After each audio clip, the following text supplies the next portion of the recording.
கனமழை காரணமாக வடசென்னையில் மீண்டும் வெள்ளப்பெருக்கு ஏற்படும் அபாயம் ஏற்பட்டுள்ளது. மழைநீர் வடிகால் பணிகள் முழுமையாக முடிக்கப்படாமல் இருப்பதால் இந்த நிலை உருவாகியுள்ளது.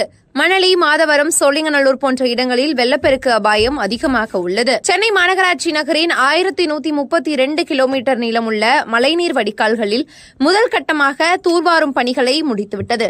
ஆனால் ஒரு வடிகாலிலிருந்து மற்றொரு வடிகாலுக்கு தண்ணீர் கொண்டு செல்லும் இணைப்புகள் பல இடங்களில் இன்னும் முழுமையாக முடிக்கப்படவில்லை.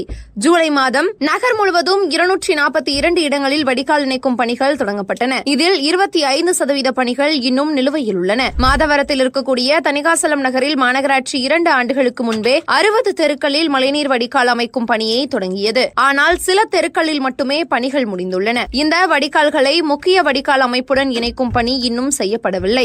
2023ஆம் ஆண்டு வெள்ளத்தின் போது இந்த பகுதியில் மார்பளவு வரை நீர் தேங்கி இருந்தது. அன்னபூரணி நகர், பாலகிருஷ்ணா நகர், கிருஷ்ணா நகர் போன்ற பல தெருக்களில் சாதாரண மழை பெய்தாலே தண்ணீர் தேங்கி நிற்கிறது. இணைக்கும் பணிகள் முழுமையடையாததால் நிலைமை மோசமாகி இருக்கிறது என்று சமூக ஆர்வலர்கள் கவலை தெரிவிக்கின்றனர்.